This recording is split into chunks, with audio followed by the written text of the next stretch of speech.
शाळांमधील शिक्षकांनी विद्यार्थ्यांना केलेल्या शिक्षेचे अनेक उदाहरणं तुम्ही पाहिले असतील, कदाचित अनुभवले सुद्धा असतील।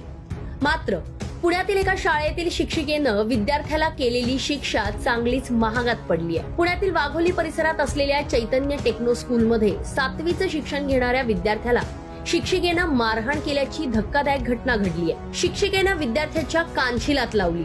हा मार इतका जोरात होता की विद्यार्थ्याची वैद्यकीय चाचणी करण्यात आली आणि त्यानंतर डॉक्टरांनी कानाला झालेल्या दुखापतीबाबत वैद्यकीय अहवाल दिलाय। तसंच या घडलेल्या प्रकारामुळे पालक आणि विद्यार्थ्यांमध्ये सध्या भीतीचं वातावरण आहे। या संपूर्ण प्रकरणी विद्यार्थ्याच्या आईनं वाघोली पोलीस ठाण्यामध्ये फिर्याद दिली आहे। फिर्यादी यांच्या म्हणण्यानुसार 17 सप्टेंबर रोजी सकाळी 7:30च्या सुमारास त्यांच्या 12 वर्षाच्या मुलाला शिक्षिका तृप्ती सक्सेना यांनी कानशिलात लगावली, ज्यामुळे त्याच्या कानाला दुखापत झाली। त्यानंतर विद्यार्थ्याला वेदना वाढल्या आणि त्यामुळे त्याला तातडीनं रुग्णालयात दाखल करण्यात आलं। डॉक्टरांनी कानाला झालेल्या दुखापतीबाबत वैद्यकीय अहवाल दिलाय। मधल्या सुट्टीनंतर विद्यार्थी वर्गात वेळेत न गेल्यामुळे या शिक्षिकेनं त्या मुलांना मारलं। शाळेच्या मुख्याध्यापिकांकडे तक्रार करूनही कोणतीही कारवाई करण्यात आली नाही असा आरोप पालकांनी केलाय। उलट मुलाला वर्गातून काढून टाकण्यात आलंय। या प्रकरणी वाघोली पोलिसांनी गुन्हा दाखल केलाय। आपल्या वाघोली पोलीस स्टेशनच्या हद्दीतील एका शाळेमध्ये एक विद्यार्थ्याला शिक्षकांचे आदेश ऐकले नाहीत म्हणून त्याला कानाखाली मारलेली होती। त्याच्या अनुषंगाने पोलीस स्टेशन येथे गुन्हा दाखल केलेला आहे। त्याच्या अनुषंगाने साक्षीदार व इतर आरोपी व त्याच्या अनुषंगाने इतर तपास जो आहे तो करण्यात येत आहे। शाळेच्या शिक्षिकेच्या मारहाणीमुळे मुलाला गंभीर मानसिक धक्का बसलाय आणि त्याच्या आरोग्यावर परिणाम झालाय। सध्या मुलावर हॉस्पिटलमध्ये उपचार सुरू आहेत असा आरोप मुलाच्या पालकांनी केलाय। या संपूर्ण प्रकरणाबाबत शाळा प्रशासनाचं काय म्हणणं आहे पहा। ठीक है, देखिए हम लोगों ने पुलिस के पास जब ये मैटर गया है तो पुलिस को ऑलरेडी हम लोगों ने रिटन में सब कुछ दे दिया है।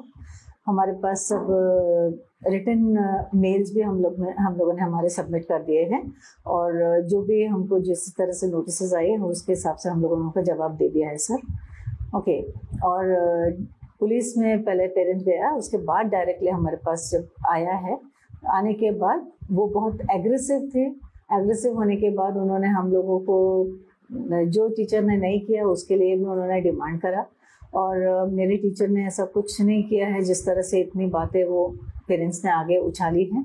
पेरेंट्स का जब मैंने फिर भी पेरेंट्स को पूछा कि आप अगर इस तरह से हैं तो आपका डिमांड क्या है, तो उन्होंने सीधा डिमांड के हिसाब से उन्होंने एग्रेसिव होकर सिर्फ मेरे पास ये डिमांड रखा कि जिस तरह से बच्चे को टीचर ने मारा है उसी तरह से बच्चे ने भी टीचर के ऊपर हाथ उठाना चाहिए, जो मैं एग्री नहीं करती हूँ।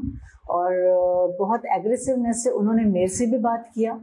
उन्होंने ये मेरे पास एक बड़ा क्वेश्चन रखा कि अगर मेरा बच्चा यहाँ पर रहता है तो क्या गारंटी है कि मेरा बच्चा सेफ रहेगा। तो जब उन्होंने मुझसे बोला कि मैंने उनसे बोला कि नहीं बच्चा तो हमारे पास अच्छा सेफ है, तो उन्होंने बहुत उल्टी सीधी बातें मुझसे भी कही, मुझसे भी तू तड़ाक से उन्होंने बात किया। और मैंने उनको सीधा बोला कि ठीक है, अगर इस तरह से है तो आप प्रपोज रख लीजिए और हम डिसकंटिन्यू कर सकते हैं। तुरंत उन्होंने हमें मेल लिखा कि हमको टीसी चाहिए और जिस तरह से उन्होंने टीसी का डिमांड किया उसके बाद वो खुद आए और उन्होंने टीसी लेके गए।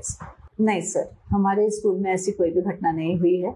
अगर होती तो हमें खुद पहले मालूम पड़ता, हमें पुलिस के थ्रू नहीं मालूम पड़ता कि इस तरह से घटना हुई। यहाँ पूरा दिन निकल गया, पूरा हमारा स्कूल 4 बजे तक रहता है, 5 बजे तक 6 बजे तक हमारा एडमिन स्टाफ रहता है, हम लोग यहीं पर रहते हैं। उसके बाद भी हमें खबर नहीं हुई कि पूरे स्कूल में हमारे साथ ऐसा हमारे इधर कुछ हुआ है।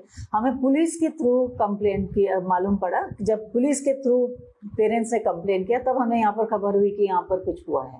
हमें कुछ खुद को भी नहीं मालूम था कि यहाँ पर हमारे स्कूल में कुछ ऐसा हुआ है।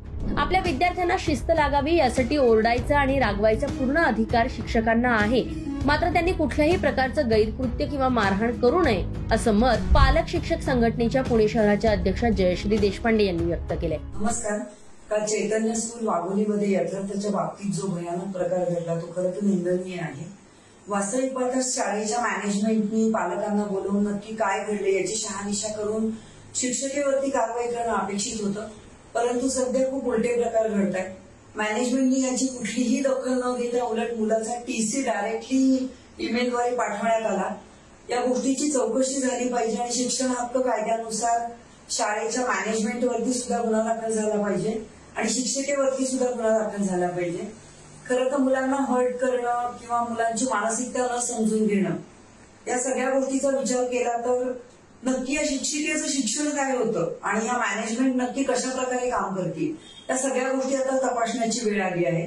वास्तविक पाहता आमच्या मुलांच्या मानसिकतेवरती किंवा मुलांच्या वरती व्यवस्थित लक्ष देणे किंवा मुलांवरती संस्कार घडवणे यासाठी आम्ही मुलांना शाळेमध्ये पाठवतो. परंतु वरचेवर हे प्रकार खूप मोठ्या प्रमाणात वाढत चाललेले आहेत. या प्रकाराकडे सरकारने खूप मोठ्या प्रमाणात लक्ष देणं आणि कायदे कडक करण्याची गरज आहे. वास्तविक पाहता शाळा चालते ती शाळा लिगल आहे की इलिगल आहे आता या इथूनच आपल्याला सुरुवात करण्याची आवश्यकता आहे. शाळा व्यवस्थापनानं या घटनेची दखल घेऊन शिक्षिकेला कारणे दाखवा नोटीस बजावली होती आणि शाळेनं महिला शिक्षिकेवर कारवाई केली. मात्र दुसरीकडे या घटनेमध्ये आणखी एक गंभीर बाबही समोर आली आहे. या प्रकरणी या विद्यार्थ्यांना देखील शिक्षिकेला सगळ्यांसमोर मारावं अशी भूमिका पालकांनी घेतली असल्याचं शाळेनं म्हटलंय. मात्र या विद्यार्थ्याच्या पालकांना बोलवून त्यांना शाळेचा दाखला घेऊन जाण्यास आम्ही सांगितलंय अशी भूमिका शाळा प्रशासनानं स्पष्ट केली. या संपूर्ण प्रकरणामध्ये आता कोण चूक कोण बरोबर हे पुढे तपासात समोर येईलच. मात्र या प्रकारामुळे शिक्षक आणि विद्यार्थ्याच्या नात्याला काळीमा फासला गेलाय हे मात्र नक्की. या संपूर्ण प्रकरणाबाबत तुम्हाला काय वाटतं कमेंट करून तुमची मतं नक्की कळवा. पुण्याहून अश्विनी जाधव केदारी यांचा रिपोर्ट, लोकमत व्हिडिओ.